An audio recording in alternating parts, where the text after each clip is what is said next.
Right. അപ്പോൾ നമുക്ക് ഓരോ ബാച്ച് വൈസ് സ്റ്റാർട്ട് ചെയ്യാം. എന്തൊക്കെയായിരിക്കണം നമ്മളുടെ സ്ട്രാറ്റജീസ്, ആരൊക്കെ എന്തൊക്കെ ചെയ്യണം എന്നുള്ളതിനെ ബേസ് ചെയ്തിട്ടാണ് ക്ലാസ്സുകളുണ്ട്. ഓക്കെ, അപ്പോൾ നമുക്ക് ഫസ്റ്റ് പറയാനുള്ളത് 2016 റെഗുലർ ബാച്ചിൻ്റെ കാര്യത്തിനെ കുറിച്ചാണ്. ഇപ്പോൾ ഏറ്റവും ലേറ്റസ്റ്റ് ആയിട്ട് ഫസ്റ്റ് ആദ്യമായിട്ട് വരുന്നവരാണെങ്കിൽ എൻ്റെ പേര് ഫസിൻ, ഞാൻ DMIMS മെഡിക്കൽ കോളേജിൽ ഫൈനൽ ഇയർ സ്റ്റുഡൻ്റ് ആണ്. ഓക്കെ, അപ്പോൾ ഈ ഒരു കമ്മ്യൂണിറ്റിയിലേക്ക് ഏവർക്കും സ്വാഗതം.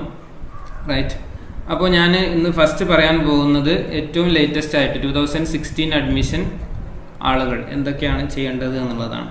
ഓക്കെ, അപ്പോൾ അതിൽ 2 കാറ്റഗറി ഉള്ള ആളുകളുണ്ട്. ഒന്ന് തേർഡ് ഇയർ സപ്ലി ബാക്ക് പേപ്പർ ഉള്ള ആളുകൾ, അതുപോലെ തന്നെ റെഗുലറായിട്ട് പോകുന്ന ആളുകൾ. ഓക്കെ, അപ്പോൾ ഈ 2 ആളുകൾ ഇനി നമുക്ക് അറിയാം, ഇപ്പോൾ ഡിസംബർ 1 ആയി നാളെ. ഇപ്പോൾ ഡിസംബർ, ജാനുവരി, ഫെബ്രുവരി, മാർച്ച്. ഓക്കെ, മാർച്ച് 15 കൂടിയാണ് ഏകദേശം കർണാടക എക്സാം പ്രഖ്യാപിച്ചിട്ടുള്ളത്. ഒരു ഏപ്രിൽ 15 മാർച്ച് 15 ഉള്ളിലായിരിക്കും 2016 യൂണിവേഴ്സിറ്റി വരാൻ പോകുന്നത്. Okay, almost. Okay, then May ഓട് കൂടിയിട്ട് ഇൻറ്റേൺഷിപ്പ് സ്റ്റാർട്ട് ചെയ്യുക എന്നുള്ളൊരു സ്ട്രാറ്റജിയിലേക്കാണ് അവർ പോകുന്നത്. ഓക്കെ, അപ്പോൾ ഈ ഒരു അപ്രോച്ചിൽ ഇരിക്കുന്ന സമയത്ത് നമുക്ക് ഈ 2 കാറ്റഗറിയിലുള്ള ആളുകൾ, തേർഡ് ഇയർ ബാക്കുള്ള ആളുകളുണ്ട്, അല്ലാത്തവരുണ്ട്. ഓക്കെ, അപ്പോൾ നമുക്ക് ആദ്യം 16 റെഗുലേഴ്സിനെ കുറിച്ച്, അതായത് ബാക്ക് ഇല്ലാത്ത ആളുകളെ കുറിച്ച് ഡിസ്കസ് ചെയ്യാം. അവർ ചെയ്യേണ്ട സ്ട്രാറ്റജി. ഇനി നമുക്ക് മുന്നിൽ ഉള്ളത് മൊത്തം 4 മാസമാണ്. ഈ 4 മാസത്തിൻ്റെ ഉള്ളിൽ എന്തൊക്കെ ചെയ്യണം എന്നുള്ളതാണ്. ഓക്കെ, അപ്പോൾ ഈ 16 ബാച്ചിലെ ഈ സ്റ്റുഡൻസിനെ ഞാൻ 2 ഗ്രൂപ്പാക്കി തിരിക്കുകയാണ്. ഏകദേശം നിങ്ങൾക്കൊരു ഐഡിയ ഉണ്ടാവും ഞാൻ എത്രത്തോളം സിലബസ് ഈ ഒരു 8 മാസം കൊറോണൻ്റെ ഉള്ളിൽ കവർ ചെയ്തിട്ടുണ്ട് എന്നുള്ളത്. ഓക്കെ, അതിനെ ബേസ് ചെയ്തിട്ട് 2016 ഫൈനൽ ഇയർ സ്റ്റുഡൻസിനെ 2 ആക്കി തിരിക്കാൻ പറ്റും. ഒരു ഓൾമോസ്റ്റ് ഒരു 35% ടോപ്പിക്കൊക്കെ കവർ ചെയ്ത ആളുകളാണെന്നുണ്ടെങ്കിൽ അവർക്കൊരു സ്ട്രാറ്റജിയും, അല്ലാതെ ബാക്കി വെറും 35% താഴെ കവർ ചെയ്തിട്ട് ആളുകളും ആയിട്ട് തിരിക്കാം. നിങ്ങൾക്ക് തന്നെ ഒരു സെൽഫ് അനാലിസിസ് ചെയ്യാം, ഞാൻ ഏത് ഗ്രൂപ്പിലാണ് വരുന്നത് എന്നുള്ളത്.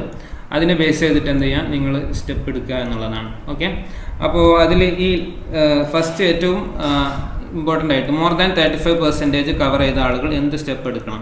ഓക്കെ, അവരുടെ മുന്നിൽ ഓൾമോസ്റ്റ് 3.5 months ഉണ്ട്. ഓക്കെ, അപ്പോൾ അവർക്ക് ഏറ്റവും ബെസ്റ്റ് ആയിട്ടുള്ള സ്ട്രാറ്റജി എന്ന് പറയുന്നത് ഏതെങ്കിലും ഒരു സെലക്ഷൻ ബുക്ക് ചൂസ് ചെയ്യാം. ഓക്കെ, അപ്പോൾ ഈ സെലക്ഷൻ ബുക്ക് ഏതാവണം എന്നുള്ളതിനെക്കുറിച്ച് നിങ്ങൾക്ക് തന്നെ ഡിസൈഡ് ചെയ്യാം. നിങ്ങളുടെ സീനിയേഴ്സിനോട് റെക്കമെൻഡ് ചെയ്തതിന് ശേഷം നിങ്ങൾക്ക് ഏകദേശം ഐഡിയ ഉണ്ടാവും. ഓൾമോസ്റ്റ് 35% അബവ് കവർ ചെയ്ത ആളുകളാണെങ്കിൽ അവർ ചെയ്യേണ്ടത്, ഞാൻ ഡിസ്ക്രിപ്ഷനിൽ നമ്മളെ ടെലിഗ്രാം ഗ്രൂപ്പിൻ്റെ ലിങ്ക് കൊടുത്തിട്ടുണ്ട്. ഓക്കെ, അപ്പോൾ അതിൽ ജോയിൻ ചെയ്യാവുന്നവരൊക്കെ അതിൽ ജോയിൻ ചെയ്യാം. അതിൽ സെലക്ഷൻ ബുക്സിൻ്റെ ഞാനൊരു ഏറ്റവും ബെസ്റ്റ് ആയിട്ടുള്ളത് കൊളാട്രലാണ്. Collateral Trivandrum medical college release ചെയ്തിട്ടുള്ള, അതിനെ ബേസ് ചെയ്തിട്ട് അതിനെ ബ്ലൈൻഡ്ലി അത് ഫുള്ള് കവർ ചെയ്യുന്ന രീതിയിൽ എന്ത് ചെയ്യുക, സെലക്ഷൻ ബുക്ക് വഴി മുന്നോട്ട് പോവുക, ഈ മോർ ദാൻ 35% കവർ ചെയ്ത ആളുകൾ. ഓക്കെ, പിന്നെ അതിന് കൂട്ടത്തിൽ ആൾട്ടർനേറ്റീവായിട്ട് വേണമെന്നുണ്ടെങ്കിൽ നമുക്ക് companion for final year MBBS, അത് കർണാടക അതുപോലെ തമിഴ്നാട്ടിലൊക്കെ ഫൈനൽ ഇയർ സ്റ്റുഡൻസ് ഉള്ളവർക്ക് ബെസ്റ്റ് സ്ട്രാറ്റജി അതാണ്. അത് മാക്സിമം കവർ ചെയ്യുക. ഇപ്പോൾ PG പ്രിപ്പറേഷനൊക്കെ സ്റ്റാർട്ട് ചെയ്തിട്ട് സബ്സ്ക്രൈബ് ചെയ്ത ആളുകളൊക്കെ ഉണ്ടെങ്കിൽ ജസ്റ്റ് അത് പോസ് ചെയ്തിടുക, എന്നിട്ട് കംപ്ലീറ്റ്ലി ഈ ഒരു സ്റ്റെപ്പിലേക്ക് പോകാം. ഓക്കെ, അതുപോലെ തന്നെ വേറെ സെലക്ഷൻ ബുക്ക് ആയിട്ടുള്ളത് ഈ ഫ്ലാഷ് എന്ന് പറഞ്ഞിട്ടുള്ളൊരു PDF ഉണ്ട്. അതുപോലെ തന്നെ ഗുരു, ഇതൊക്കെ കുറച്ച് ഓൾഡ് സ്റ്റോക്കാണ്, എന്നാലും ഇതാണ് ഏറ്റവും ബെസ്റ്റ്. കൊളാട്രൽ പറ്റുമെങ്കിൽ ഇത് 2ഉം ചൂസ് ചെയ്തിട്ട് എന്ത് ചെയ്യാം, മുന്നോട്ട് പോകാം. ഓക്കെ, അപ്പോൾ അത് ബ്ലൈൻഡ്ലി ഫോളോ ചെയ്യുക. അതിന് കൂട്ടത്തിൽ തന്നെ ഓരോ ചാപ്റ്ററും പഠിക്കുന്ന സമയത്ത് സെലക്ഷൻ ടോപ്പിക്ക് പഠിക്കുക. അതിന് കൂട്ടത്തിൽ ആൻറ്റിഡോട്ട്, നമ്മളെ ടെലിഗ്രാം ഗ്രൂപ്പിൽ ഞാൻ അതിൻ്റെ ഫൈനൽ ഇയറിൻ്റെ കോപ്പി റിലീസ് ചെയ്തിട്ടുണ്ട്. Thanks for Thrissur medical college, അവരാണ് അത് ചെയ്തിട്ടുള്ളത്. ചാപ്റ്റർ വൈസ് പ്രീവിയസ് കുഹാസ് ചോദിച്ചിട്ടുള്ള 2020 വരെയുള്ള ക്വസ്റ്റ്യൻസ് അവർ ചാപ്റ്റർ വൈസ് ഡിവൈഡ് ചെയ്തിട്ട് അതിൽ കൊടുത്തിട്ടുണ്ട്. അപ്പോൾ ഈ ഏതെങ്കിലും ഒരു സെലക്ഷൻ ബുക്ക് നിങ്ങൾ പ്രിഫർ ചെയ്യുക, അതിനോടൊപ്പം നിങ്ങൾക്ക് ആൻറ്റിഡോട്ട് ഏതെങ്കിലും ഒന്ന് പ്രിഫർ ചെയ്യാം. ഓക്കെ, അപ്പോൾ എന്ത് ചെയ്യുക, ഓരോ ചാപ്റ്റർ നോക്കുമ്പോഴും അതിന് കറസ്പോണ്ടിങ് ആയിട്ടുള്ള, ഇപ്പോൾ കൊളാട്രലിൽ ചില ടോപ്പിക്ക് പ്രീവിയസ് ഇയറിൽ ചോദിക്കാത്തതൊക്കെ അതിലുണ്ടാവും. അപ്പം നമുക്ക് ടൈമിനനുസരിച്ച് നമുക്ക് മാനേജ് ചെയ്യാൻ പറ്റുന്ന മാക്സിമം ആ രീതിയിൽ നോക്കുക. ആൻറ്റിഡോട്ട് മസ്റ്റായിട്ട് കവർ ചെയ്യുക. കൂട്ടത്തിൽ ഏതെങ്കിലും ഒരു സെലക്ഷൻ ബുക്കും കൂടി ബേസ് ചെയ്തിട്ട് മൂവ് ചെയ്യുക ഈ ഒരു 4 മാസം. ഓക്കെ, അപ്പോൾ സെലക്ഷൻ ബുക്കും കാര്യങ്ങളും പറഞ്ഞു. പിന്നെ അതുപോലെ തന്നെ അതിനോടൊപ്പം പ്രാക്ടിക്കൽ, ഫൈനൽ ഇയർ എക്സാമിൽ പ്രാക്ടിക്കൽ വളരെ ഇമ്പോർട്ടൻ്റ് ആണ്. ഓക്കെ, അപ്പോൾ എന്ത് സ്റ്റെപ്പ് എടുക്കും ഫൈനൽ ഇയറിൽ? അപ്പോൾ നമുക്ക് മൊത്തം ഒരാൾ 5 hours പഠിക്കുകയാണെങ്കിൽ നമുക്ക് അതിലെ 1/5 ശരിക്കും പ്രാക്ടിക്കലിന് തന്നെ കൊണ്ടുപോകണം ഈ ഒരു 4 മാസം. ഓക്കെ, പക്ക തിയറി ബേസ് ചെയ്ത് മൂവ് ചെയ്താൽ നമുക്ക് കഴിയില്ല. ഒരു 1/5 hours നമ്മൾ പ്രാക്ടിക്കലിന് വേണ്ടി മാറ്റി വെക്കുക. ഓക്കെ. അപ്പോൾ എന്നാൽ മാത്രമേ നമ്മളെ സ്ട്രാറ്റജി കറക്റ്റായിട്ട് തിയറി കംപ്ലീറ്റ് ചെയ്യാനും ഇതും പറ്റുള്ളൂ. ഓക്കെ. അപ്പോൾ ഈ ഒരു 2 അപ്രോച്ചിൽ മൂവ് ചെയ്യുക. ഇത് ഞാൻ പറഞ്ഞിട്ടുള്ളത് ആരോടാണ്? ഈ മോർ ദാൻ 35% ഈ ഒരു ലോക്ക്ഡൗണിൽ കംപ്ലീറ്റ് ചെയ്ത ആളുകളാണ്. ഇനി ലെസ് ദാൻ 35% കവർ ചെയ്തിട്ടുള്ള ആളുകൾ, ഈ ലോക്ക്ഡൗൺ സമയത്ത് കാര്യമായിട്ടൊന്നും നടന്നില്ല, വീട്ടിലിരുന്ന് ബോറടിച്ചു ഫോണ് സമയം കളഞ്ഞവരാണെന്നുണ്ടെങ്കിൽ നിങ്ങൾ ചെയ്യേണ്ട സ്ട്രാറ്റജി ബാക്കിയുള്ള പഠിത്തങ്ങളൊക്കെ നിർത്തിവെക്കുക. റെഗുലേഷനെ കുറിച്ച് 3rd ഇയർ ബാക്ക് കയ്യിലുള്ളവരല്ല, അല്ലാത്തവർ ലെസ് ദാൻ 35% ആണ് നിങ്ങളുടെ കയ്യിലുള്ളത് എന്നുണ്ടെങ്കിൽ ആന്റിഡോട്ട് എന്ന് പറയുന്ന previous year question bank base ചെയ്ത് ബ്ലൈൻഡ്ലി അത് കംപ്ലീറ്റ് ചെയ്യാനുള്ള ഒരു സ്റ്റെപ്പെങ്കിലും നമുക്ക് ഈ ഒരു 4 monthsന്റെ ഉള്ളിൽ ചെയ്യാം. പിന്നെ പറ്റുമെങ്കിൽ എന്ത് ചെയ്യുക, ഈ കൊളാട്രലിലെ നല്ല ടോപ്പിക്സ്, കൂടുതൽ വെയിറ്റേജ് കൊടുത്തിട്ടുള്ള സ്റ്റാർ ടോപ്പിക്സ് ഒക്കെ ഉണ്ടാവും, അത് എന്ത് ചെയ്യുക, പ്രിഫറബിളി പഠിക്കാം. അപ്പോൾ ബ്ലൈൻഡ്ലി എന്ത് ചെയ്യുക, ആന്റിഡോട്ട് കംപ്ലീറ്റ് ചെയ്യാൻ നോക്കുക. പിന്നെ അതിന് കൂട്ടത്തിൽ ഓക്കെ, ഇപ്പോൾ ഈ 2 കാറ്റഗറിയിലുള്ള ആളുകളും ഈക്വലി 35% പഠിച്ച ആളുകളും അല്ലാത്തവരും കൺസിഡർ ചെയ്യേണ്ട ഒരു പ്രാക്ടിക്കലിന്റെ ബുക്കാണ് ജെംസ്. ഞാൻ ഈ പറഞ്ഞ 1/5 ഹവേഴ്സിന്റെ ഉള്ളിൽ Gems golden Endeavour four medical subjects Trivandrum medical college release ചെയ്തിട്ടുള്ള, കാലിക്കറ്റ് മെഡിക്കൽ കോളേജ് റിലീസ് ചെയ്തിട്ടുള്ള ബുക്കാണ്. അപ്പോൾ പ്രാക്ടിക്കലിന് ഈ 1/5 ഹവറിൽ ഇപ്പോൾ നമ്മളൊരു തിയറി ടോപ്പിക് ഫൈനൽ ഇയർ പഠിക്കുകയാണ്, സപ്പോസ് ഗെസ്റ്റേഷണൽ ഡയബറ്റിസ് മെലിറ്റസ് OBGയിൽ നിങ്ങൾ പഠിക്കുകയാണ്. അപ്പോൾ അതിന്റെ കൂട്ടത്തിൽ എന്ത് ചെയ്യുക, അതൊരു പ്രാക്ടിക്കൽ കേസാണ്. അപ്പോൾ ജെംസിൽ ആ ഭാഗത്തിന്റെ ഡിസ്കഷനും കൂടി നിങ്ങൾ എന്ത് ചെയ്യാൻ നോക്കുക. ഓക്കെ. അപ്പോൾ ആ രീതിയിൽ നോക്കിക്കഴിഞ്ഞാൽ പ്രാക്ടിക്കൽ, അപ്പോൾ ഈ ജെംസ് എന്താണ്, ഏത് കാറ്റഗറിയിലുള്ള ആളാണെങ്കിലും ഈ 1/5 5 ഹവറിൽ 1 മണിക്കൂറെങ്കിലും എന്ത് ചെയ്യുക, പ്രാക്ടിക്കൽ സെഷന് വേണ്ടി മാറ്റി വെക്കുക. ഈ ജെംസ് കംപ്ലീറ്റ്ലി എല്ലാ സബ്ജക്റ്റും ഉണ്ട്, ഒരു ചെറിയൊരു ബുക്കാണ്. ഓക്കെ. അപ്പോൾ നമ്മൾ ടെലിഗ്രാം ഗ്രൂപ്പിൽ അതിൻ്റെ ബുക്ക് കവർ ഫോട്ടോ ഇട്ടിട്ടുണ്ട്. ഇനി വേണമെങ്കിൽ ഓൺലൈനായിട്ട് ഓർഡർ ചെയ്യേണ്ടവർ അതൊക്കെ ഓർഡർ ചെയ്യുക എത്രയും പെട്ടെന്ന് തന്നെ. എന്നിട്ട് ആ ഒരു അപ്രോച്ചിൽ മൂവ് ചെയ്യുക. 1/5 ടൈം പ്രാക്ടിക്കലിന് അതിൽ ജെംസ് കംപ്ലീറ്റ്ലി കവർ ചെയ്യാൻ നോക്കുക മാക്സിമം. ഓക്കെ. ആ രീതിയിൽ ചെയ്യാം. അപ്പോൾ ഇതാണെന്ത് നമ്മളെ 3rd ഇയർ ബാക്ക് ഇല്ലാത്തവരെ കുറിച്ച് പറയാനുള്ളത്. ഇനി 3rd ഇയർ ബാക്ക് ഉള്ള ആളുകളാണെന്നുണ്ടെങ്കിൽ എന്ത് ചെയ്യുക, നിങ്ങൾ ചെയ്യേണ്ടത് ഒരേ ഒരു ആക്ഷൻ മാത്രമാണ്. നിങ്ങൾക്ക് ഇപ്പോൾ ജനുവരിയിലാണ് നമ്മളെ 3rd ഇയർ എക്സാം വരാനുള്ളത്. അപ്പോൾ ഇപ്പോൾ ഏത് പേപ്പറാണോ ബാക്ക് ഉള്ളത് അത് മാത്രം എടുത്തിട്ട് ഓൺ ദ വേ നിങ്ങൾ എന്ത് ചെയ്യുക, അത് വേഗം കംപ്ലീറ്റ് ചെയ്യാം. ഓക്കെ. 3rd ഇയർ പക്ക ഓൺ ദ വേ കംപ്ലീറ്റ് ചെയ്യുക, വേറെ ഒന്നും മൈൻഡ് ചെയ്യണ്ട. നിങ്ങൾക്ക് ഒരു സബ്ജക്റ്റാണ് ബാക്ക് ഉണ്ടെന്നുണ്ടെങ്കിൽ നിങ്ങൾക്ക് ലൂമിനാർ സെലക്ഷൻ ബുക്ക് യൂസ് ചെയ്യാം. ലൂമിനാർ അല്ലെങ്കിൽ ഇതാണ് നമ്മൾ സാധാരണ യൂസ് ചെയ്യാറുള്ളത്. അതിൻ്റെ കവർ ഫോട്ടോ വേണമെന്നുണ്ടെങ്കിൽ നമ്മൾ ടെലിഗ്രാം പേജിൽ കൊടുത്തിട്ടുണ്ട്. ഈ വേണ്ടവർ അതൊക്കെ ഒപ്പിക്കുക. അതിൻ്റെ PDF ഒക്കെ നിങ്ങളുടെ സീനിയേഴ്സിൻ്റെ അടുത്തൊക്കെ ഉണ്ടാവും. അതിനെ ബേസ് ചെയ്ത് ഓൺ ദ വേ വേഗം അത് പഠിച്ചു തീർക്കുക. അതിന് കൂട്ടത്തിൽ എന്ത് ചെയ്യാം, ഈ എക്സാം കഴിഞ്ഞിട്ട് നിങ്ങൾ ഫൈനൽ ഇയറിനെ കുറിച്ച് ആലോചിച്ചാൽ മതി. അപ്പോൾ വേഗം എന്ത് ചെയ്യുക, അതിൻ്റെ തിയറി പാർട്ട് വേഗം ലൂമിനാർ വെച്ചിട്ട് കവർ ചെയ്ത് തീർക്കുക. ഓക്കെ. പിന്നെ അവർ ഫൈനൽ ഇയറിനെ കുറിച്ച് എന്ത് പഠിക്കണം എന്നുള്ളത് ആകെ കൺഫ്യൂഷനിലായിരിക്കും. കാരണം 3rd ഇയർ ഇത് കഴിഞ്ഞ് ജനുവരി വരുമ്പോഴേക്കും ഏകദേശം മാർച്ചിൽ 6-7 സബ്ജക്റ്റ് കയ്യിലുണ്ട് പെൻഡിങ്. അപ്പോൾ അങ്ങനത്തെ ഒരു സിറ്റുവേഷനിൽ വരികയാണെങ്കിൽ അവർ ചെയ്യേണ്ടത് നമ്മൾ നേരത്തെ പറഞ്ഞ ആന്റിഡോട്ട് ബേസ് ചെയ്തിട്ടുള്ള previous year questions chapter wise sort ചെയ്തിട്ട് അതിലുണ്ട്, അത് മാത്രം നോക്കുക. അതിനുള്ള ടൈം ഉണ്ടാവുള്ളൂ. നമുക്ക് 7 സബ്ജക്റ്റ് ഉണ്ട്. 7 സബ്ജക്റ്റിൻ്റെയും പ്രീവിയസ് ഇയർ ക്വസ്റ്റ്യൻസ് മാത്രം സോൾവ് ഔട്ട് ചെയ്തിട്ട് പോവുക 3rd ഇയർ എക്സാം കഴിഞ്ഞ ഉടനെ. ആ രീതിയിലാണ് ഫൈനൽ ഇയറിൽ 3rd ഇയർ ക്യാരി ചെയ്ത് വന്ന ആളുകൾ എടുക്കേണ്ടത്. പിന്നെ അതിന് കൂട്ടത്തിൽ ജെംസ് മസ്റ്റ് ആണ്. ജെംസ് അറ്റ്ലീസ്റ്റ് അതിൽ പ്രാക്ടിക്കലി ഇമ്പോർട്ടൻ്റ് ആയിട്ടുള്ള എല്ലാ ഡിസ്കഷൻ പാർട്ടും നമ്മളെ കേരളത്തിലെ ഒരുവിധം എല്ലാ എക്സാമിനേഷൻ ചോദിക്കുന്ന ക്വസ്റ്റ്യൻസിനുള്ള ആൻസേഴ്സ് ഒക്കെ അതിൽ അവൈലബിൾ ആണ്. അപ്പോൾ പ്രാക്ടിക്കലി ഫൈനൽ ഇയർ മസ്റ്റ് ആണ് ജെംസ് ബുക്ക്. അതിനെ ബേസ് ചെയ്തിട്ട് എന്ത് ചെയ്യാം, മാക്സിമം കണ്ടന്റ് കവർ ചെയ്യാൻ നോക്കുക. ഇതാണ് നമ്മളെ 2016 ബാച്ച് ഇനി കോവിഡ് കഴിഞ്ഞാൽ എടുക്കേണ്ട സ്ട്രാറ്റജി എന്ന് പറയാനുള്ളത്. ഓക്കെ. പിന്നെ അതിന് കൂട്ടത്തിൽ നമ്മളെ മെഡിസിൻ ഡേവിഡ്സൺ ഒക്കെ അതുപോലെ തന്നെ ഹാരിസൺ ഒക്കെ വാങ്ങി സ്റ്റാൻഡേർഡ് ബുക്കേ വാങ്ങും, ഷാട്ടിയം പിടിച്ച് പുലിവാല് പിടിച്ച കുറേ ആളുകളൊക്കെ ഉണ്ടാവും. അങ്ങനത്തെവർക്ക് വേണമെന്നുണ്ടെങ്കിൽ ഞാനൊരു അവസാനത്തെ ഉടായ്പ എന്നുള്ള നിലക്ക് ഞാൻ പറയുകയാണ്, നമ്മളെ മന്ദപ്പ എന്ന് പറഞ്ഞിട്ടുള്ള ഒരു ടെക്സ്റ്റ് ബുക്ക് ഉണ്ട്, Manipal manual of medicine. Okay. അത് യൂസ് ചെയ്യുക. ഇനി ഒന്നിനും ടൈം ഇല്ല എന്നുണ്ടെങ്കിൽ ഇപ്പോൾ ഈ ഫൈനൽ ഇയർ സ്റ്റുഡൻസ് ഒക്കെ 3rd ഇയർ ക്യാരി ചെയ്യുന്നവരാണെങ്കിൽ ഇതൊരു നല്ലൊരു ആൾട്ടർനേറ്റീവ് ആണ്. നിങ്ങൾ ഡേവിഡ്സണും ഹാരിസണും ഒക്കെ വായിച്ചിട്ട് തല പുണ്ണാക്കേണ്ട ആവശ്യമില്ല. ഈ ഒരു സ്റ്റെപ്പ് എടുത്താൽ നമുക്ക് ഓൾമോസ്റ്റ് നല്ല ടോപ്പിക്സുകളും കവർ ചെയ്യാൻ സാധിക്കും. ഓക്കെ. അപ്പോൾ ഇത്രയും കാര്യങ്ങളാണ് നമ്മൾ ഫൈനൽ ഇയറിൻ്റെ സ്ട്രാറ്റജിയിൽ പറയാനുള്ളത്. ഓക്കെ. അപ്പോൾ ഇനി ഫൈനൽ ഇയർ സ്റ്റുഡൻസ് ആരെങ്കിലും തിരക്കുള്ളവരുണ്ടെങ്കിൽ എന്ത് ചെയ്യാം, അതിനെ ബേസ് ചെയ്തിട്ട് പോകാം. ഓക്കെ. അപ്പോൾ ഇനി 16 റെഗുലേഴ്സിൽ പിന്നെ 3rd ഇയർ ക്യാരി ചെയ്യുന്നവരെ കുറിച്ച് പറഞ്ഞു. ഇനി നമുക്ക് 17 ബാച്ചിനെ കുറിച്ച് ഡിസ്കസ് ചെയ്യാം. 17 ബാച്ചിൽ നമുക്ക് 2 സെഷനാണുള്ളത്. ഓക്കെ. 17ൽ അതുപോലെ തന്നെ നമുക്ക് 2 സെഷൻസ് ആയിട്ടാണ് വരുന്നത്. 17 റെഗുലേഴ്സ് അവർ ഇപ്പോൾ എക്സാം കഴിഞ്ഞ് ഫ്രീ ആണ് അല്ലേ. അപ്പോൾ അവരിപ്പോൾ പ്രാക്ടിക്കൽ എക്സാമും തിയറി എക്സാമും കഴിഞ്ഞ് ഫ്രീ ആണ്. 3rd ഇയറിൻ്റെ ക്ലാസ്സുകളൊക്കെ ഓൺലൈനായിട്ട് ക്ലാസ്സിലുണ്ടാവുക. അപ്പോൾ ഓരോ കോളേജും ഓരോ രീതിയിലാണ് തിരിച്ചു വിളിച്ചിട്ടുള്ളത്.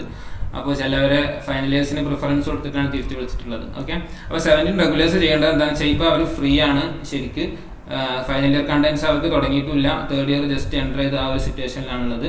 നിങ്ങൾ ചെയ്യേണ്ടത് എന്താണെന്ന് വെച്ചാൽ ഇപ്പോൾ ശരിക്കും PG നോട്ട്സ് ഉണ്ടാക്കേണ്ട ടൈമാണ് നിങ്ങൾക്കുള്ളത് ഐഡിയലി. ഓക്കെ, അപ്പോൾ നിങ്ങൾക്ക് വീട്ടിലിരുന്ന് ഒരുപാട് സമയം കളയേണ്ട ആവശ്യമില്ല. ഏതെങ്കിലും ഒരു പ്ലാറ്റ്ഫോം, ഇപ്പോൾ പ്രിപ്ലാഡർ അല്ലെങ്കിൽ മാരോ അല്ലെങ്കിൽ ബാട്ടിയ അല്ലെങ്കിൽ ഏത് പ്ലാറ്റ്ഫോമാണ്, ഏതെങ്കിലും ഒരു പ്ലാറ്റ്ഫോം വേഗം പ്രിഫർ ചെയ്യുക. നിങ്ങൾ എക്സിറ്റ് ഷുവർ ഉള്ള ആളുകളാണ്, അപ്പോൾ ഒരിക്കലും നമുക്ക് സമയം കളയാനില്ല. ഇപ്പം തന്നെ PG നോട്ട്സ് ഉണ്ടാക്കി വെക്കുക, അതിന് സ്റ്റാർട്ട് ചെയ്യുക, അതിനുള്ള പണികൾ. അപ്പോൾ അതിനെക്കുറിച്ചൊന്നും ഒരു ഐഡിയ ഇല്ല, ഏതിൽ സ്റ്റാർട്ട് ചെയ്യണം എന്നൊക്കെ കൺഫ്യൂഷൻ ഉള്ളവരാണെങ്കിൽ ഡിസ്ക്രിപ്ഷനിൽ നമ്മളെ PG പ്ലാറ്റ്ഫോം സെലക്ഷനെ കുറിച്ചുള്ള ഡൗട്ടുകളും കൗൺസിലിംഗും ഒക്കെ വേണ്ടെന്നുള്ളവർ അതിൻ്റെ ഒരു ലിങ്ക് ഡിസ്ക്രിപ്ഷനിൽ കൊടുത്തിട്ടുണ്ട്. വേഗം എന്ത് ചെയ്യുക, അതിൽ ജോയിൻ ചെയ്തിടുക. ഏത് പ്ലാറ്റ്ഫോമാണ്, ഇപ്പോൾ ഒരുപാട് പ്ലാറ്റ്ഫോം ഉണ്ട്, ബാട്ടിയ, ഡാംസ്. ഓക്കെ, അപ്പോൾ അതിനെക്കുറിച്ചൊക്കെ ക്ലാരിഫിക്കേഷൻ വേണ്ടവർ ആ ഗ്രൂപ്പിൽ ജോയിൻ ചെയ്തിടുക.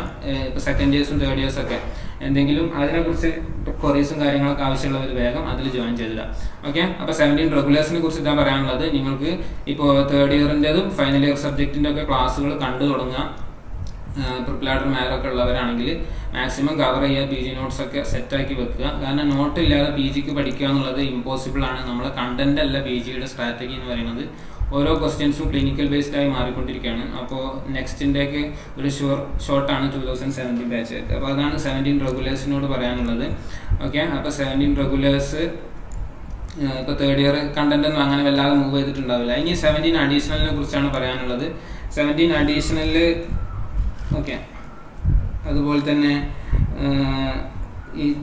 അതേപോലെ കമ്മ്യൂണിറ്റി മെഡിസിൻ പഠിക്കുന്ന സമയത്ത് പാർക്കിൽ നോക്കിയിട്ട് അതിലൊരു പോയിന്റ് വിട്ടുപോയിട്ടുണ്ട്. തേർഡ് ഇയർ പഠിക്കുന്ന ആളുകൾ കമ്മ്യൂണിറ്റി മെഡിസിൻ ആരെങ്കിലുമൊക്കെ പഠിക്കുന്നവരുണ്ടെങ്കിൽ എനിക്ക് നല്ലൊരു സജഷൻ പറയാനുള്ളത്, ഈ ലാസ്റ്റത്തെ പാർക്കിൽ മൊത്തം ചാപ്റ്റേഴ്സ് എടുക്കുകയാണെങ്കിൽ ഒരു 20 പേജിൽ താഴെയുള്ള ചാപ്റ്റർ ആണെന്നുണ്ടെങ്കിൽ നിങ്ങൾ പാർക്ക് വായിച്ചിട്ട് സമയം കളയണമെന്നില്ല.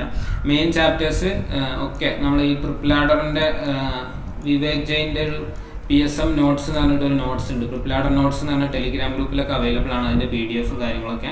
നമ്മൾ അതിൽ വേഗം ജോയിൻ ചെയ്തിട്ട് അത് പ്രിൻ്റ് ഔട്ട് എടുക്കുക. ഈ മൈനർ ചാപ്റ്റേഴ്സ്, പാർക്കിലെ മൈനർ ചാപ്റ്റേഴ്സ് ഒക്കെ എന്ത് ചെയ്യുക, വേഗം അത് ബേസ് ചെയ്ത് വേഗം കവർ ചെയ്തെടുക്കുക. ഓക്കെ, ഇപ്പോൾ തേർഡ് ഇയർ ലാഗ് ഉള്ളവരൊക്കെ ആണെങ്കിൽ വേഗം അത് കവർ ചെയ്തെടുക്കാൻ നോക്കുക. ഓക്കെ, ഈ പ്രിപ്ലാഡറിൻ്റെ വിവേക് ജെയിൻ PSM നോട്ട്സ് എന്ന് പറഞ്ഞ ടെലിഗ്രാമിലുണ്ട്.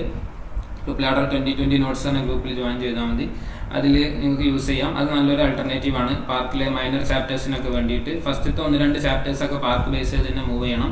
അതുപോലെ തന്നെ തേർഡ് ഇയർ എക്സാമിൽ മറ്റൊരു ഇമ്പോർട്ടൻ്റ് ആയിട്ടുള്ളതാണ് നമ്മളെ കമ്മ്യൂണിറ്റി മെഡിസിനിലെ 1 മാർക്കുകൾ, പ്രിസൈസ് ആൻസേഴ്സ് ഉള്ള ക്വസ്റ്റ്യൻസ് ചില സമയങ്ങളിൽ ചോദിക്കാറുണ്ട്. അപ്പോൾ അതിന് ആൻസേഴ്സ് പാർക്കിൽ അതേ സെൻറ്റൻസ് തന്നെ എഴുതണം. അപ്പോൾ ഒരു ഉദാഹരണമായിട്ട് WHO ഫംഗ്ഷൻസ് എല്ലാ വർഷവും ചോദിക്കാറുണ്ട്. ഓക്കെ, അപ്പോൾ അത് പ്രീവിയസ് ഇയർ ബേസ് ചെയ്തിട്ട് ആൻറ്റിഡോട്ടിൽ ഉണ്ടാകും പ്രിസൈസ് ആൻസർ എഴുതേണ്ട ക്വസ്റ്റ്യൻസ്. അപ്പോൾ അതിൻ്റെ ഉത്തരങ്ങളൊക്കെ എന്ത് ചെയ്യുക, വേഗം പാർക്ക് റെഫർ ചെയ്തിട്ട് അതിൻ്റെ ആൻറ്റിഡോട്ടൊക്കെ നോക്കുന്നവരാണെങ്കിൽ അതിൻ്റെ ഒപ്പം തന്നെ 1 മാർക്കിൻ്റെ ആൻസറുകൾ നേരത്തെ കണ്ടെത്തി വെക്കുക. അത് മസ്റ്റായിട്ടും ടെക്സ്റ്റ് എന്നുള്ള ആൻസർ ആയിരിക്കണം പ്രിസൈസ് ആൻസർ എഴുതുന്ന സമയത്ത്. പിന്നെ അതേപോലെ തന്നെ തേർഡ് ഇയറിൽ ഒഫ്താലിൽ നല്ലൊരു ഖുറാനെ കൊണ്ട് തളർന്നിരിക്കുന്നവരാണെങ്കിൽ നല്ലൊരു ബുക്ക് ആൾട്ടർനേറ്റീവ് ആയിട്ട് എനിക്ക് പറയാനുള്ളത് രേണു ജോഗീസ് ഒഫ്താൽമോളജി എന്ന് പറഞ്ഞിട്ടൊരു ബുക്ക് ഉണ്ട്. അപ്പോൾ തേർഡ് ഇയർ ബാക്ക് ഉള്ളവർ അല്ലെങ്കിൽ പിന്നെ 16 അഡീഷണൽ ബാച്ച് അവരൊക്കെ എന്ത് ചെയ്യുക, ഒഫ്താലി രേണു ജോഗി എന്ന് പറഞ്ഞ ബുക്ക് ഖുറാൻ ഇതുവരെ യൂസ് ചെയ്യാത്തവരൊക്കെ ആണെങ്കിൽ എന്ത് ചെയ്യുക, അതിനെ ബേസ് ചെയ്ത് മൂവ് ചെയ്യുക. ഓക്കെ, 16 അഡീഷണലിന് നേരത്തെ പറഞ്ഞ പോലെ തന്നെ 2 ഗ്രൂപ്പാക്കി തിരിക്കാം നമുക്ക്. 16 അഡീഷണലിൽ മോർ ദാൻ 35% കോവിഡിൻ്റെ ഇടയിൽ കവർ ചെയ്ത ആളുകളാണെങ്കിൽ നിങ്ങൾ എന്ത് ചെയ്യുക, നിങ്ങളൊരു ക്വസ്റ്റ്യൻ ബാങ്ക് ഏതെങ്കിലും ഒരു സെലക്ഷൻ ബുക്ക് പ്രിഫർ ചെയ്യുക. പ്രിഫറബിളി ലൂമിനാർ ആണ് ഏറ്റവും ബെസ്റ്റ്. അപ്പോൾ അതിന് വേണ്ടവരെ എന്ത് ചെയ്യുക, നിങ്ങളുടെ ഫ്രണ്ട്സിൻ്റെ അടുത്തൊക്കെ PDF ഉണ്ടാവും, അത് ബേസ് ചെയ്തിട്ട് പോവുക. പ്ലസ് ആൻറ്റിഡോട്ടും കൂടി കവർ ചെയ്യുക. ആൻറ്റിഡോട്ടിൽ കമ്മ്യൂണിറ്റി കവർ ചെയ്യുമ്പോൾ ഈ പ്രിസൈസ് ആൻസേഴ്സ് എന്ത് ചെയ്യുക, ടെക്സ്റ്റ് ബുക്ക് റെഫർ ചെയ്ത് തന്നെ ആൻസർ ചെയ്യാൻ വേണ്ടി നോക്കുക. പിന്നെ PSM പഠിക്കുമ്പോൾ ഈ വിവേക് ജെയിൻ്റെ നോട്ട്സ് ഭയങ്കര ഹെൽപ്ഫുൾ ആണ്. നിങ്ങൾക്ക് വേണമെന്നുണ്ടെങ്കിൽ അത് പ്രിൻ്റ് ഔട്ട് എടുത്തിട്ട് അത് ബ്ലൈൻഡ്ലി ബൈ ഹാർട്ട് എന്ന രീതിയിൽ പോകാവുന്നതാണ്. ഓക്കെ, ഇനി ലെസ് ദാൻ 35% ഈ കോവിഡിൻ്റെ ഇടയിൽ കവർ ചെയ്തവരാണെന്നുണ്ടെങ്കിൽ നിങ്ങൾക്ക് ഒറ്റ ആൾട്ടർനേറ്റീവ് ഉള്ളൂ, ആൻറ്റിഡോട്ട് മാത്രമേ നിങ്ങളുടെ മുന്നിൽ ഓപ്ഷൻ ഉള്ളൂ. അത് വേഗം ഈ 1 മന്തിൻ്റെ ഉള്ളിൽ കവർ ചെയ്യുക. മാക്സിമം എത്ര ടോപ്പിക് കവർ ചെയ്യാൻ പറ്റുമോ അത്രയും കവർ ചെയ്യുക. Appear four exam. അതാണ് 16 അഡീഷണലിനെ കുറിച്ച് പറയാനുള്ളത്. ഓക്കെ, വല്ലാതെ കവർ ചെയ്യാത്ത ആളുകളാണെങ്കിൽ ഒന്നുകൂടി പറയാം, ആൻറ്റിഡോട്ട് മാത്രം ഫോളോ ചെയ്യാം. കൂടുതൽ കവർ ചെയ്ത ആളുകളാണെങ്കിൽ ലൂമിനാർ പ്ലസ് ആൻറ്റിഡോട്ട് എന്ത് ചെയ്യുക, യൂസ് ചെയ്യാം. ഓക്കെ, അപ്പോൾ അത്രയും കാര്യങ്ങളാണ്. ENTക്ക് പിന്നെ ദിങ്കർ തന്നെ മതി, അതിലപ്പുറം വേറെ ഒന്നും വേണമെന്ന് തോന്നുന്നില്ല. ഒഫ്താലിന് വേണമെങ്കിൽ ഈ ബുക്ക് ഒരു പരീക്ഷണം നടത്തി നോക്കാവുന്നതാണ്. പിന്നെ കമ്മ്യൂണിറ്റി മെഡിസിനിൽ ഈ പറഞ്ഞ പോലെ വിവേക് ജെയിൻ്റെ നോട്ട്സ് മാക്സിമം കവർ ചെയ്യാൻ പറ്റുമെങ്കിൽ ഈ മൈനർ ചാപ്റ്റേഴ്സൊക്കെ അത് മതി. ശരിക്കും ഒരുപാട് സമയം പാർക്ക് വായിച്ചിട്ട് കളയേണ്ടതില്ല. അപ്പോൾ അത്രയും കാര്യങ്ങളാണ് നമ്മളെ 16 റെഗുലർ, 16 അഡീഷണൽ, 17 റെഗുലർ ഇവരെ കുറിച്ച് പറയാനുള്ളത്. ഇനി പറയാനുള്ളത് 17 അഡീഷണൽ. 17 അഡീഷണലിൽ നമുക്ക് സെക്കൻഡ് ഇയർ സ്റ്റുഡൻസ് ആണ് ഇപ്പോൾ അവർ. ഓക്കെ, അപ്പോൾ അവർക്കും ഇതേപോലെ നമുക്കൊരു എക്സാമിൻ്റെ ടൈം ഏകദേശം ആയിട്ടില്ല, തീരുമാനമായിട്ടില്ല. ഈ 4th ഇയറും 3rd ഇയറും കഴിഞ്ഞിട്ട് വേണം 2nd ഇയർ നടത്താൻ. കാരണം ഗുഹാസ് ഇപ്പോൾ 2nd ഇയറിൻ്റെ പ്രാക്ടിക്കൽ റിസൾട്ട് മഞ്ചേരിയിലൊക്കെ ഇപ്പോൾ ലാസ്റ്റ് അതിൻ്റെ പ്രാക്ടിക്കൽ എക്സാം കഴിഞ്ഞിട്ടുള്ളൂ 17 റെഗുലറിൻ്റെ. അപ്പോൾ അതിൻ്റെ റിസൾട്ട് വരാനൊക്കെ വെയിറ്റ് ചെയ്യുന്നുണ്ട്. അങ്ങനത്തെ ഒരു സിറ്റുവേഷനിലാണുള്ളത്. ഓക്കെ, അപ്പോൾ നിങ്ങളുടെ എക്സാമിൻ്റെ പ്രായോഗികത എന്നുള്ളത് കുറച്ച് ഡിലേയിൽ തന്നെ ആയിരിക്കും. പക്ഷെ നിങ്ങളിപ്പോൾ ചെയ്യേണ്ടത് എന്താണെന്ന് വെച്ചാൽ എല്ലാവരും ഇപ്പോൾ 2nd ഇയർ 17 അഡീഷണലുള്ള എല്ലാവരും more than 35 less than 35 എന്നുള്ളൊരു ക്ലാസിഫിക്കേഷൻ ഞാൻ കൊണ്ടുവരുന്നില്ല. നേരെ നിങ്ങൾക്ക് എന്ത് ചെയ്യാം, ലൂമിനാർ ബേസ് ചെയ്തിട്ട് തന്നെ, ലൂമിനാർ എന്ന് പറഞ്ഞു കഴിഞ്ഞാൽ ഒരു സെലക്ഷൻ ബുക്കാണ്, അല്ലെങ്കിൽ കമ്പാനിയൻ ഫോർ 2nd MBBS. ഇതിൽ ഏതെങ്കിലും ഒരു സെലക്ഷൻ ബുക്ക് എടുക്കുക, ബുക്ക് വായിച്ചു തുടങ്ങുക. ഓക്കെ, അപ്പോൾ വായിക്കുന്ന സമയത്ത് ഏത് ബുക്കാണെങ്കിലും അത് കംപ്ലീറ്റ്ലി സെലക്ഷൻ ബുക്കിനെ ബേസ് ചെയ്ത് കംപ്ലീറ്റ് ചെയ്യേണ്ട സമയമായിട്ടുണ്ട്. നിങ്ങൾക്ക് ഇപ്പോൾ PG പ്രിപ്പറേഷൻ്റെ ഒന്നും ടൈമല്ല. 17 റെഗുലേഴ്സ് വേണമെന്നുണ്ടെങ്കിൽ PG പ്രിപ്പറേഷന് പക്ക ടൈമാണ്, അത് നല്ല രീതിയിൽ യൂസ് ചെയ്യാം. ഓക്കെ, അപ്പോൾ ഇതിൽ ഏതെങ്കിലും ഒരു സെലക്ഷൻ ബുക്ക് എടുക്കുക, ആൻറ്റിഡോട്ടും എടുക്കുക. ഓക്കെ, അതിൻ്റെ കൂട്ടത്തിൽ എന്ത് ചെയ്യുക, ആൻറ്റിഡോട്ടും കൂടി കവർ ചെയ്യാൻ വേണ്ടി നോക്കുക. ഓക്കെ, ലൂമിനാർ ആൻറ്റിഡോട്ട്, അതാണ് ഞങ്ങളൊക്കെ യൂസ് ചെയ്തിട്ടുള്ള സ്ട്രാറ്റജി. അല്ലെങ്കിൽ കമ്പാനിയനെ യൂസ് ചെയ്യാം പ്ലസ് ആൻറ്റിഡോട്ട്, ഇതിൽ ഏതെങ്കിലും ഒന്ന് യൂസ് ചെയ്തിട്ട് കവർ ചെയ്യാനുള്ള സമയമുണ്ട്. കാരണം നമ്മൾ എക്സാം ഒക്കെ കഴിഞ്ഞിട്ട് നിങ്ങൾക്ക് ഉണ്ടാവുള്ളൂ. ഓക്കെ, അതെടുക്കാൻ പിടിച്ച് നിങ്ങൾക്ക് നടത്തണമെന്നില്ല. അപ്പോൾ എന്തായാലും ഈ ഒരു അപ്രോച്ചിൽ പോവാം 17 അഡീഷണൽ. ഓക്കെ, അപ്പോൾ ഇതിൽ നമുക്ക് ഫോറൻസിക്കിനെ കുറിച്ച് എനിക്കൊരു നല്ലൊരു ബുക്ക് പറഞ്ഞുതരാണ്ട് നിങ്ങൾക്ക് യൂസ്ഫുൾ ആയിരിക്കും എന്ന് വിചാരിക്കുന്നു. ഫോറൻസിക്കിൽ സാധാരണ റെഡ് എന്ന് പറഞ്ഞിട്ടുള്ള ഒരു ബുക്കാണ് സാധാരണ എല്ലാ കോളേജിലും ഇന്ത്യയിൽ മൊത്തത്തിലുള്ളത്. പക്ഷേ അത് പോരാ, നമുക്ക് വായിച്ചു തീർക്കാൻ കഴിയില്ല. ഈ ഡോക്ടർ PC ഇഗ്നേഷ്യസ് എന്ന് പറഞ്ഞു കഴിഞ്ഞാൽ ഒരു അടിപൊളി ബുക്കാണ്, എനിക്ക് റെക്കമെൻഡ് ചെയ്യാൻ പറ്റിയ. ഈ ബുക്കിൻ്റെ നിങ്ങൾക്ക് വേണമെന്നുണ്ടെങ്കിൽ ഓൺലൈനിൽ ഓർഡർ ചെയ്യാം. ഇത് വേണമെന്നുണ്ടെങ്കിൽ ഇത് ഫോറൻസിക്കിൻ്റെ ടെക്സ്റ്റ് ബുക്ക് അടിപൊളി ടെക്സ്റ്റ് ബുക്കാണ്. ഇത് നമുക്ക് ഞങ്ങളൊക്കെ സിറ്റുവേഷൻ പറയുകയാണെങ്കിൽ ഇന്റേണലിൻ്റെ തലേന്ന് മാത്രം ഫോറൻസിക് നോക്കുള്ളായിരുന്നു. ഈ ബുക്ക് 2 ഇന്റേണലിൻ്റെ 3 ഇന്റേണലിൻ്റെ തലേന്ന് നോക്കി, പിന്നെ യൂണിവേഴ്സിറ്റിൻ്റെ 2 ദിവസം മുന്നേ നോക്കി, മൊത്തം 5 ദിവസം കൊണ്ട് നമുക്ക് ഫോറൻസിക് തീർക്കാൻ പറ്റിയിട്ടുണ്ട്. ഓക്കെ, അപ്പോൾ അത്ര അടിപൊളി ബുക്കാണ്. റെഡി വായിച്ചിരുന്നാൽ ഇഷ്ടം പോലെ സമയം പോകും, അവസാനം ക്വസ്റ്റ്യൻ്റെ ആൻസറും കിട്ടില്ല, അങ്ങനത്തെ ഒരു സിറ്റുവേഷൻ വരും. പിന്നെ സിംഗിൾ പേപ്പർ എന്ന് പറഞ്ഞാൽ ഹൈ റിസ്ക് ആണ് സംഗതി. 40 മാർക്കൊക്കെയാണ് ഫോറൻസിക്. പക്ഷെ അതിനെ മൈൻഡ് ചെയ്യാതെ വിട്ട് കഴിഞ്ഞാൽ നമ്മളെ ബാച്ചിലൊക്കെ സംഭവിച്ച കാര്യമാണ്. അതായത് അവസാനം വെച്ച് ഉണ്ടാക്കി കഴിഞ്ഞാൽ ഒറ്റ പേപ്പറുള്ളൂ, essay പോയാൽ തോൽക്കും ഉറപ്പാണ്. ഓക്കെ, essay 10 മാർക്കിൻ്റെ essay ആണ് തോന്നുന്നു, അത് പോയി കഴിഞ്ഞാൽ തീർന്നു. ഓക്കെ, അപ്പോൾ ഷുവറായിട്ടും ഫോറൻസിക്കിനെ നെവർ മൈൻഡ് അടിക്കാതെ നമ്മളെ ബാച്ചിലൊക്കെ സംഭവിച്ചൊരു കാര്യമാണ്. അതുകൊണ്ട് അതും കൂടി കൺസിഡർ ചെയ്യാം. ഓക്കെ, അതാണ് ഇതിനെക്കുറിച്ച് പറയാനുള്ളത്. പിന്നെ പാത്തോളജിയിൽ ഒരുപാട് വലിയ ബുക്കുകളാണ് രണ്ടും. ഏറ്റവും കൂടുതലായിട്ട് യൂസ് ചെയ്യുന്നത് ഹർഷ് മോഹനാണ്. ഓക്കെ, അതൊരു ബഡാ ബുക്കാണ്, അത് കവർ ചെയ്യാൻ പറ്റിക്കോളണമെന്നില്ല. അല്ലാത്തത് ഒരു ആൾട്ടർനേറ്റീവ് ഉള്ളത് എന്തായിരുന്നു, ഒരു എക്സാം പ്രിപ്പറേറ്ററി മാനുവൽ എന്ന് പറഞ്ഞിട്ടൊരു ബുക്ക് ഉണ്ട്. എനിക്ക് ഓതറിൻ്റെ പേര് ഞാൻ മറന്നുപോയി. അത് രണ്ടുമാണ് സാധാരണ സ്റ്റാൻഡേർഡായിട്ട് യൂസ് ചെയ്യൽ. അപ്പോൾ ഈ 17 റെഗുലറിന് ഇഷ്ടംപോലെ ടൈം ഉണ്ട്, പറ്റുമെങ്കിൽ അതന്നെ നോക്കുക. ഇനി വേറൊരു ആൾട്ടർനേറ്റീവ് ആയിട്ട് എനിക്ക് റെക്കമെൻഡ് ചെയ്യാനുള്ളത് പാത്തോമ എന്ന് പറയുന്ന ഒരു ലെക്ചർ സീരീസ് അവൈലബിൾ ആണ്, നമുക്ക് ടെലിഗ്രാമിലൊക്കെ അവൈലബിൾ ആണ്. ഡോക്ടർ ഹുസൈൻ സത്താർ എന്ന് പറഞ്ഞിട്ടുള്ള ആളുടെ വീഡിയോ ലെക്ചർ സീരീസ് ആണ്. ഓക്കെ, അപ്പോൾ അത് വളരെ ഹെൽപ്ഫുൾ ആണ് ഈ പാത്തോമ ലെക്ചർ സീരീസ്. അപ്പോൾ അത് യൂസ് ചെയ്യാം വേണമെന്നുണ്ടെങ്കിൽ, അതൊരു നല്ലൊരു ആൾട്ടർനേറ്റീവ് ആണ്. അപ്പോൾ ഈ ലെക്ചർ സീരീസ് കണ്ടിട്ട് പഠിക്കുന്നവരുടെ പ്രത്യേക ശ്രദ്ധയ്ക്ക്, നിങ്ങൾ നോട്ട് ഉണ്ടാക്കാത്ത ഒരു കാരണവശാലും ലെക്ചർ സീരീസ് കവർ ചെയ്തിട്ട് ഞാൻ പഠിച്ചു എന്ന് പറയരുത്. നോട്ട്സ് മസ്റ്റാണ് ഏത് ലെക്ചർ സീരീസ് നിങ്ങൾ കാണുകയാണെങ്കിലും. ഓക്കെ, അപ്പോൾ ആ ലെക്ചർ നോട്ട്സിനെ ബേസ് ചെയ്തിട്ട് പോവാം. അപ്പോൾ ലെക്ചർ സീരീസ് കണ്ടിട്ട് പഠിക്കുന്നവരാണെങ്കിൽ. ഓക്കെ, അതാണ് 2nd ഇയർ കുട്ടികളെ കുറിച്ച് പറയാനുള്ളത്. ഇനി ബാക്കിയുള്ളത് 18 റെഗുലേഴ്സ്. വേറെ ക്ലാസ് തുടങ്ങലൊന്നും ഉണ്ടാവില്ല എന്നാണ് എനിക്ക് തോന്നുന്നത്. കാരണം ഇത്രയും 3 പേരെ എക്സാം കവർ ചെയ്യാണ്ട്, പിന്നെ 18 അഡീഷണൽ. ഓക്കെ, ഈ 3 കാറ്റഗറി, ഈ 2 ഇതിലും വരുന്ന ആളുകൾ ശ്രദ്ധിക്കുക. നിങ്ങൾക്ക് ഇവരുടെയൊക്കെ എക്സാം കഴിഞ്ഞിട്ട് എക്സാം ഉണ്ടാവുള്ളൂ. അപ്പോൾ നിങ്ങൾ എന്ത് ചെയ്യുക, ഇപ്പോൾ നിങ്ങൾക്ക് PG നോട്ട്സ് ഉണ്ടാക്കാനുള്ള ടൈമാണ്. നിങ്ങൾ എക്സിറ്റ് എക്സാമിൻ്റെ എന്തായാലും ഒരു ഗിനി പിക്സ് എന്നൊക്കെ പറയാമെങ്കിൽ ടെസ്റ്റിംഗ് ശരിക്കും 17 റെഗുലേഴ്സ് തന്നെ ആയിരിക്കും. നിങ്ങൾക്ക് അതിൻ്റെ ഒറിജിനൽ ഫോം വരാൻ പോകുമ്പോൾ നിങ്ങൾക്കായിരിക്കും. അപ്പോൾ നല്ല കരുതിക്കൊണ്ടിരിക്കുക. ഏതെങ്കിലും ഒരു PG പ്ലാറ്റ്ഫോം ഇപ്പം തന്നെ സബ്സ്ക്രൈബ് ചെയ്യുക. ഏതാണെങ്കിലും ഞാൻ ഏതിനും പറയുന്നില്ല, നിങ്ങൾക്ക് ഏതാണോ അവൈലബിൾ ആയിട്ടുള്ളത്. അതിനെക്കുറിച്ച് ഒരു ധാരണ ഇല്ലാത്തവരാണെന്നുണ്ടെങ്കിൽ നമ്മളെ ഈ ഡിസ്ക്രിപ്ഷനിലുള്ള PG നോട്ട്സിൻ്റെ അല്ലെങ്കിൽ PG പ്ലാറ്റ്ഫോം ചൂസ് ചെയ്യുന്നതിൻ്റെ ഡിസ്ക്രിപ്ഷൻ കൊടുത്തിട്ടുണ്ട്. അത് നിങ്ങൾ എന്ത് ചെയ്യുക, അതിൽ ജോയിൻ ചെയ്യുക. അതിൻ്റെതുമായി ബന്ധപ്പെട്ടിട്ടുള്ള പേഴ്സണൽ കൗൺസിലിംഗോ അല്ലെങ്കിൽ കസ്റ്റമൈസ് ചെയ്തിട്ട് എനിക്ക് ഏത് വേണമെന്നുള്ളത് തീരുമാനിക്കാൻ ആവശ്യമുള്ളവരാണെങ്കിൽ അതിൽ ജോയിൻ ചെയ്യുക. എന്തായാലും നിങ്ങൾക്ക് നെക്സ്റ്റ് വരും. അപ്പോൾ ഇൻ സമ്മറി ഈ 3 ആളുകൾ 18 റെഗുലർ, 18 അഡീഷണൽ, അതിൻ്റെ ഒപ്പമുള്ള പിന്നെ അതന്നെ രാംദാസ് നായിക്. ഓക്കെ, തഹ്സീനാണ് കമൻറ്റ് പറഞ്ഞിട്ടുള്ളത്. രാംദാസ് നായിക് അത് അടിപൊളി ടെക്സ്റ്റ് ബുക്കാണ്. ഈ ഹർഷ് മോഹൻ വായിച്ചിട്ട് പോയിന്റ് ആക്കിയിട്ട് നമുക്ക് എഴുതാൻ റീപ്രൊഡ്യൂസ് ചെയ്യാൻ കഴിഞ്ഞോളണമെന്നില്ല. ഓക്കെ. രാംദാസ് നായിക് എന്ന ടെക്സ്റ്റ് ബുക്ക് അടിപൊളിയാണ്. അപ്പോൾ 17 റെഗുലേഴ്സ് ഇവർ ഇപ്പോൾ ഫ്രീ ആയിട്ടുള്ള ടൈമാണ്. എന്തായാലും എക്സിറ്റ് ഷുവർ ഉള്ളവരാണ്. നിങ്ങളുടെ ടാർഗറ്റ് PG നോട്ട്സ് പ്രിപ്പയർ ചെയ്യുക എന്നുള്ളൊരു സ്ട്രാറ്റജിയിലായിരിക്കണം പോകേണ്ടത്. ഓക്കെ. ദെൻ അടുത്തത് മാക്സിമം കവർ ചെയ്യുക, എത്രത്തോളം കവർ ചെയ്യാൻ പറ്റുമോ അത്രത്തോളം. ഓക്കെ.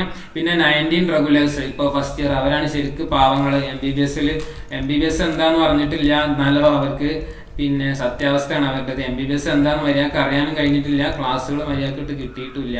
അങ്ങനത്തെ എന്താണ് പഠിക്കേണ്ടത് ഭയങ്കര ഒരു പാവം സിറ്റുവേഷൻ ആണ് അവർ. സെക്കൻഡ് ഇയേഴ്സ് ഒക്കെ എന്താ MBBS എന്നെങ്കിലും ഒരു ഐഡിയ ആയിട്ടുണ്ടാവും. അപ്പോൾ അവരുടെ സിറ്റുവേഷൻ തന്നെ വളരെ എന്താ പറയുക പാവപ്പെട്ട ബാച്ചാണ് സത്യം പറഞ്ഞാൽ 19. അപ്പോൾ അവർക്ക് സ്ട്രാറ്റജി പറഞ്ഞാൽ ഇപ്പോൾ ഫസ്റ്റ് ഇയർ മാത്രമല്ല, സെക്കൻഡ് ഇയർ ക്ലാസ് ഒക്കെ തുടങ്ങിയിട്ടുണ്ട് ഞങ്ങളുടെ കോളേജിലൊക്കെ. അപ്പോൾ അവർ ഫസ്റ്റ് ഇയർ എന്ത് ചെയ്യുക, first year students first year മാത്രം മൈൻഡ് ചെയ്യുക, സെക്കൻഡ് ഇയർ ഒക്കെ അവിടെ നിന്നോട്ടെ. ഇത് ബാക്ക് ആയാൽ ഷുവറായിട്ടും നിങ്ങൾക്ക് അവിടെ 6 months ലാഗ് വരും. ഓക്കെ. അപ്പോൾ എത്രത്തോളം വൈകുന്നു അതിനനുസരിച്ച് നിങ്ങൾക്ക് എക്സിറ്റ് എക്സാമിൻ്റെ റിസ്ക് കൂടി വരും. ഏതൊക്കെ നല്ല ഒറിജിനൽ ഫോമിൽ കിട്ടാൻ പോകുന്നത് നിങ്ങൾക്കാണ്. 17 18 ഒക്കെ ടെസ്റ്റിംഗ് ആണ്. അപ്പോൾ ഫസ്റ്റ് ഇയർ നിങ്ങൾ മാക്സിമം ഫസ്റ്റ് ഇയർ തന്നെ സ്പെൻഡ് ചെയ്യുക, സെക്കൻഡ് ഇയർ ഒന്നും മൈൻഡ് ചെയ്യുക വേണ്ട. Anatomy, physiology, biochemistry. ഓക്കെ. അതിൽ അനാട്ടമി നിങ്ങൾ പിന്നെ ഈ ചൗരസ്യാണ് സ്റ്റാൻഡേർഡ്. പക്ഷേ എനിക്ക് പറയാനുള്ള നല്ല ബുക്ക് എന്ന് പറയുന്നത് വിശ്രാം സിംഗ് ആണ്. ഇപ്പോൾ ഏകദേശം ഈ ഒരു ട്രെൻഡിലേക്ക് തന്നെ എല്ലാ മെഡിക്കൽ കോളേജിലും മാറിയിട്ടുണ്ട്. പക്ഷേ നോർത്തിലൊക്കെ എപ്പോഴും BD ചൗരസ്യമിലാണ് നിൽക്കുന്നത്. അപ്പോൾ അവരൊക്കെ ഓൾ ഇന്ത്യ കോട്ട കിട്ടിപ്പോയ മലയാളികളുണ്ടെങ്കിൽ ഈ ബുക്ക് യൂസ് ചെയ്യുക, അടിപൊളിയാണ്. PGക്കായാലും അല്ലാതെ എക്സാം വൈസ് ആയാലും അടിപൊളി ബുക്കാണ്, ഇത് പ്രിഫർ ചെയ്യുക. പിന്നെ ബയോകെമിസ്ട്രിയിൽ എനിക്ക് നല്ലൊരു ഉഡായിപ്പ് ബുക്ക് പറഞ്ഞു തരാനുണ്ട്. അത് നിങ്ങൾ മാക്സിമം ഞങ്ങളുടെ കോളേജിലൊക്കെ ഓൾമോസ്റ്റ് ട്രെൻഡിങ് ആയി കഴിഞ്ഞു, എല്ലാവരും ആ ബുക്കാണ് യൂസ് ചെയ്യുന്നത്. ഓക്കെ. അപ്പോൾ അത് പ്രസാദ് ബയോകെമിസ്ട്രി എന്ന് പറഞ്ഞൊരു ടെക്സ്റ്റ് ബുക്ക് ഉണ്ട്. നിങ്ങൾ വാസുദേവൻ വായിച്ചിട്ട് അതിൻ്റെ ഡയഗ്രാമും ഇല്ലുസ്ട്രേഷനും എല്ലാം കൂടി കണ്ടിട്ട് ആകെ അന്തം വിട്ട് നിൽക്കുന്ന ഒരുപാട് പേരുണ്ടാവും. അപ്പോൾ ബയോകെമിസ്ട്രി പ്രസാദ് എന്ന ടെക്സ്റ്റ് ബുക്ക് ഉണ്ട്. നമ്മളെ നോർത്തിലൊക്കെ ഉള്ളവരാണെങ്കിൽ, കോഴിക്കോട് ആ ഭാഗത്തൊക്കെ ഉള്ളവരാണെങ്കിൽ സ്റ്റേഡിയം കോംപ്ലക്സിലൊക്കെ അവൈലബിൾ ആണ് ഈ ബുക്ക്. പിന്നെ ഓൺലൈനായിട്ട് പ്രസാദ് കാർട്ട് ഓൺലൈൻ എന്ന് പറഞ്ഞിട്ടുള്ള അതിലും അവൈലബിൾ ആണ്, നിങ്ങളത് യൂസ് ചെയ്യാം. അപ്പോൾ പ്രസാദ് അടിപൊളി ബുക്കാണ്. തൃശ്ശൂരൊക്കെ എനിക്ക് തോന്നുന്നു ട്രെൻഡിങ് ആയി തുടങ്ങി. തൃശ്ശൂർ, വിംസ്, അതേപോലെ ഓരോ മെഡിക്കൽ കോളേജിൽ എത്തി തുടങ്ങിയിട്ടുണ്ട്. അപ്പോൾ ഇത് അറിയാത്തവരുണ്ടെങ്കിൽ ഇത് റെക്കമെൻഡ് ചെയ്യാം. നല്ല അടിപൊളി ബുക്കാണ്. വാസുദേവൻ വായിച്ചിട്ട് സമയം കളഞ്ഞ്. ബയോകെമിസ്ട്രി കുറച്ചുള്ളൂ, അനാട്ടമി, ഫിസിയോളജി ലോട്ട് ഓഫ് ബാക്കിയുണ്ട് നമ്മളടുത്ത്. അപ്പോൾ അത് മാക്സിമം കവർ ചെയ്യാൻ നോക്കുക. പിന്നെ ഫിസിയോളജിനെ കുറിച്ച് എനിക്ക് പറയാനുള്ള, ഫിസിയോളജി ഓരോരുത്തരും ഓരോ റെക്കമെൻഡേഷനാണ് പറയുക. അപ്പോൾ ബുക്ക് ഒന്നും ഗതി പിടിച്ചിട്ട് വായിച്ചിട്ട് ഗതി പിടിക്കാത്തവരാണെങ്കിൽ അവസാനത്തെ ഉഡായിപ്പ് എന്നൊക്കെ പറയുകയാണെങ്കിൽ ഫിസിക്കോൺ എന്ന് പറഞ്ഞിട്ടുള്ളൊരു ചെറിയൊരു ബുക്കുണ്ട്. ഓക്കെ. അപ്പോൾ അത് ബൈ ഹാർട്ട് ചെയ്തിട്ടെങ്കിലും നമ്മളെ ഫസ്റ്റ് ഇയർ എക്സാം ക്ലിയർ ചെയ്യാൻ നോക്കുക, ഒരു ഐഡിയ ഇല്ലാത്തവരാണെന്നുണ്ടെങ്കിൽ. പക്ഷേ പ്രസാദ് അത്ര ലോക്കൽ ബുക്കല്ല, ഒരു എബവ് ആവറേജ് നോളജ് എന്തായാലും ഉണ്ടാവും. ഓക്കെ. പിന്നെ PG ഒക്കെ എയിം ചെയ്യുന്നവരാണെങ്കിൽ കൂടി പ്രസാദ് ഒരു ഫസ്റ്റ് ഓപ്ഷനായിട്ട് ഉപയോഗിക്കാം.